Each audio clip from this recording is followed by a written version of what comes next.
পাতায় পাতায় রে আড়ালে আড়ালে কোণে কোণে।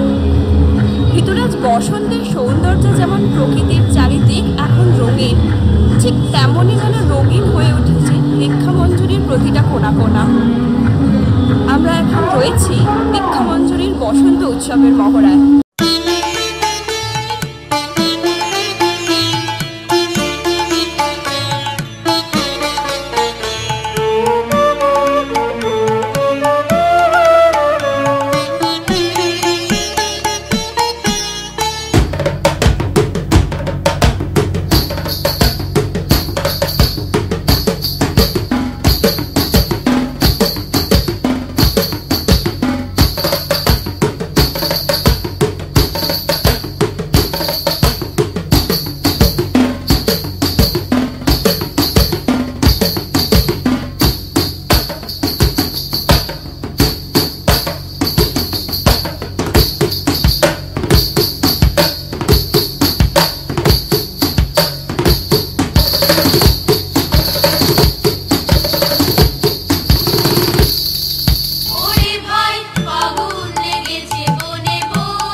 দীক্ষামঞ্জুরির মূল কাণ্ডারি টোনাদির সঙ্গে। এইবারের বিশেষত্বটা কি বসন্ত উৎসবে? এবারের বিশেষত্ব যে আমরা বেঙ্গলের সাথে আর ইজেক্সিসের সাথে করছি, একটু ডিফারেন্ট অ্যাটমসফিয়ার, একটু নর্মাল স্টেজ আমরা ইউজ করি না, একটু আলাদা স্টেজ ইউজ করি, ওপেন এয়ারে করি, এই আর কি। আর সবাই বাচ্চারা হোলি গান একটু নাচ গান যখন আমরা করি তখন এই হোলিতে আমরা ক্লাসিক্যাল, সেমি ক্লাসিক্যাল, রবীন্দ্রসঙ্গীত, নজরুলগীতি, একটু হিন্দি বইয়ের গান, বাংলা বইয়ের গান সব মিলিতভাবে করি। করে সবাই জাস্ট একটু হোলিতে আনন্দ পায়। তো এতটা ক্রাউড, এত বাচ্চা এবং তাদের গার্জিয়ানকে মানে সামলাতে কতটা মুশকিল হয়? একটু ডিফিকাল্ট হয়, but that's the part of the festival. এইবারের প্রোগ্রামটা কবে এবং কোথায় হচ্ছে? এই শনিবার ইজেক্সিসিতে, ঠিক এই ভেন্যুতে হচ্ছে। এবং সবার জন্য কি সেটা আমন্ত্রণ? হ্যাঁ, কিছু সিটস থাকবে যেটা আমাদের স্পেশাল গেস্ট। তাছাড়া ওপেন টু অল, যেখান থেকে দেখা যায় open to all. Shrimati Dona গাঙ্গুলির প্রয়াসে যে দীক্ষামঞ্জুরি, তার একটা বিরাট বড় প্ল্যাটফর্ম আমাদের মেয়েরা পেয়েছে। তো আমরা সেই প্ল্যাটফর্মের মানে দড়িয়া ধরে আমরাও নিজেরা বন্ধুদের একটা বিরাট বড় প্ল্যাটফর্ম পেয়েছি। উৎসবে মেতে ওঠার একটা আনন্দ পেয়েছি। কে কী শাড়ি পরবো, ওরা কি ড্রেস পরবে, ওদের কি প্রোগ্রামে কি হাড়, কি কানের, কি চুড়ি, সেটা ম্যাম যেটা বলে দিচ্ছে সেভাবে আমরা নিজেরা খুঁজতে ব্যস্ত হয়ে পড়ছি। মায়েরা সবাই মিলে ওটা নিয়ে আলোচনা করছি যে কী পরবি, ম্যাম এটা দেখিয়ে নে, ঠিক করে নে, আমরা কি পরবো। মানে ম্যামের মাধ্যমে আমরা একটা অনেক বড় জায়গা পেয়েছি, যেটা হয়তো আমরা কোনোদিন স্বপ্নেও ভাবি।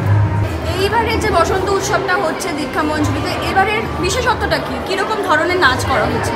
এখানে সব রকমেরই তো নাচ হয়, যেমন আমাদের ক্লাসিক্যাল, বসন্ত পল্লবী, তার সঙ্গে রয়েছে আমরা যে নাচটা করছি যেটা হচ্ছে হোলি বিরাজমা, সঙ্গে অনেক নাচ রয়েছে, সব রকম ফোক, আমাদের ওড়িশি, আরও ওয়েস্টার্ন ডান্স, বলিউড ডান্স, সব রকমের হচ্ছে। ইভেন আমাদের টিচার্সও নাচছে। আমরা এইবারে আগের বছর থেকে এইবারে আমরা অনেকটা এক্সাইটেড, অনেকটা ডেভেলপ আনতে চাইছি আমাদের নাচের। আন্টি কতটা সাপোর্টিভ, কীভাবে তোমাদের গাইড করছে? আন্টি আমাদেরকে প্রত্যেকটা ডান্স একদম নিজে হাতে ধরে করে। আন্টি আমাদের প্রত্যেক দিন আমাদেরকে রিহার্সালে রাখে, ঘন্টার পর ঘন্টা আমরা প্র্যাকটিস করি। আর আন্টি খুব আমাদেরকে মোটিভেট করে ডান্স করার জন্য। হয়তো আমি নতুন নতুন জায়গায় পারফর্ম করতে পারছি আন্টির জন্য।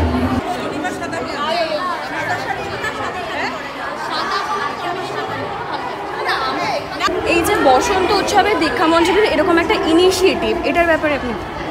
সেটা প্রতিবারই হয় আমাদের এখানে, এবং এত সুন্দর সবাই মিলে, প্রতিটা বাচ্চা মিলে, আমরা সব গার্জিয়ানরা মিলে এত হই হুল্লোড় করে আনন্দ করি। এবং যে রিহার্সালটা এতদিন ধরে রিহার্সাল হয়, সেটাই আমরা প্রচণ্ড আনন্দ করি।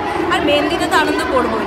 প্রথম কথা হলে আমরা ক্লাসে আমরা যে যখন ভর্তি করিয়েছি বাচ্চাদের, তারপর থেকে যখন প্রথম বসন্ত উৎসবটা হলো, আমাদের একটা গ্রুপ, এই যে আমরা বসে আছি, আমরা একটা গ্রুপ হয়ে গেলাম। এবার হোয়াটসঅ্যাপে আমাদের কথাবার্তা হয় এবং প্রত্যেকটা মানে বসন্ত উৎসবতে এনজয় করি, কারণ কি বাচ্চারা যেভাবে এনজয় করে আমরা সম পরিমাণে আমরা এনজয় করি। হোলিটা তোমার কাছে কতটা স্পেশাল? হোলিটা আমার কাছে খুব স্পেশাল, কারণ আমাদের নাচের স্কুল, তো সবাই রং নিয়ে থাকতে ভালোবাসে, সবাই রং খেলতে ভালোবাসে মেয়েরা, তো ওইটাই আর কি।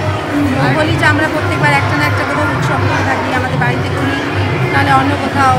এবার যেমন নিজের চেষ্টা করেছি। আর এছাড়া ছোটবেলার হোলি বলতে কোন মেমোরিটা মনে পড়ে বা ফ্যামিলির ছোটবেলার সঙ্গে? হোলিতে অ্যাকচুয়ালি মানে আমি অনলি চাইল্ড ছিলাম, আমার খুব একটা বন্ধু বান্ধব ছিল না, তো খুব একটা হোলি খেলতে পারতাম না, পাড়ার ছেলেদের সাথে খুব একটা খেলে উঠতে পারতাম না। তো এর জন্য আই গেস এই ফেস্টিভ্যালটা শুরু করা হয়েছে, যাতে যারা সিঙ্গেল চাইল্ড তারাও বন্ধু বান্ধবদের সাথে হোলিটা খেলতে পারে। আর দাদাকে কতটা পাও এই মানে হোলির দাদা থাকে প্রোগ্রামে? না, দাদা ভীষণ ব্যস্ত থাকে, আর দাদা না থাকাই ভালো, বিকজ দাদাকে স্মোক